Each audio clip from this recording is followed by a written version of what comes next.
ఈరోజు 48వ డివిజన్లో శంకుస్థాపన చేసుకోవడం జరిగింది. రోడ్లు డ్రైనేజీలకి గౌరవనీయులైన మంత్రివర్యులు తుమ్మల నాగేశ్వరరావు గారు మన ఖమ్మం అభివృద్ధి దాత ఈరోజు మన డివిజన్కి వచ్చేయడం జరిగింది.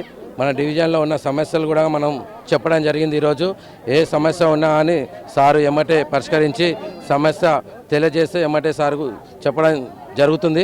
అదేవిధంగా రిటర్నింగ్ వాళ్ళు కూడా మరికొద్ది రోజుల్లో పూర్తిగా కాబోతున్నది.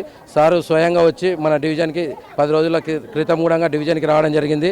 డివిజన్లో సారు పరిశీలించారు. అధికారులకు కూడా అతి త్వరలో ఇది వర్షాకాలం వరకు పూర్తి చేయాలని చెప్పారు. ఇంకా ఎవరైనా ఒప్పుకోకుండా వాళ్ళకు కూడా మాట్లాడి చేయమని డివిజన్ నాయకులకు అదేవిధంగా అధికారులకు కూడా తెలియజేయడం జరిగింది. అదేవిధంగా మన డివిజన్లో ఏ సమస్యలు ఉన్నా రోడ్ల గురించి అన్ని సమస్యల గురించి తెలియజేయడం జరిగింది. గత కాలంలో ఉన్న ప్రజాప్రతినిధులు ఏది పట్టించుకోకుండా మనం ఈ డివిజన్లో ఏ సమస్య ఉన్నా మీ అందరికీ ఏ సమస్య ఉన్నా కానీ నా శాతనైన సహాయం నేను చేయగలుగుతానని తెలియజేస్తున్నాను. అదేవిధంగా ఏ విషయమైనా కానీ నేను గవర్నర్లైన మంత్రివర్యులు తుమ్మల నాగేశ్వరరావు దృష్టికి తీసుకెళ్ళి పరిష్కరించడం జరుగుతున్నది. ఇంకా మీకు ఎవరికైనా సమస్యలు ఉన్నాయి ఈ డివిజన్లో ఎలాంటివి ఎల్లప్పుడూ మీకు 24/7 నేను మీకు ఎల్లప్పుడూ అందుబాటులో ఉంటాను.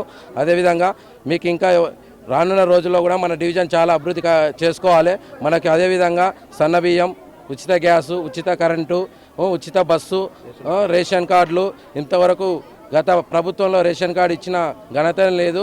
మన ప్రభుత్వంలో చాలా రేషన్ కార్డులు ఇవ్వడం జరిగింది. అదేవిధంగా మన డివిజన్లో ఇప్పటి వరకు చాలా మందికి రేషన్ కార్డులు ఇప్పించడం జరిగింది. ఎవరికి సీఎం రిలీఫ్ కావాలన్నా అని మనం ఎమ్మటే వాళ్ళకు డాక్యుమెంట్స్ తీసుకొని ఎమ్మటే సీఎం రిలీఫ్ ఫండ్లు, అలాగే కళ్యాణ లక్ష్మి, అదేవిధంగా మళ్ళా షాదీ ముబారకు ఇవన్నీ సమస్యలని మనం తీసుకొని ఎల్ఓసీలు కూడా ఇప్పించడం జరిగింది మన డివిజన్లో చాలామందికి.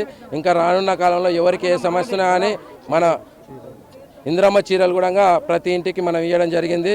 ఇంకా రాని వాళ్ళు ఎవరైనా ఉన్నా కానీ వాళ్ళకు కూడా ఇస్తూనే ఉన్నాం. ఇంకా అదేవిధంగా ఇంకా రానున్న రోజుల్లో ప్రతి ఒక్కరికి మన డివిజన్ నుంచి ఏ సమస్య ఉన్నా కానీ దాన్ని సార్ దృష్టికి తీసుకెళ్ళి నేను పరిష్కరిస్తానని కోరుచున్నాను.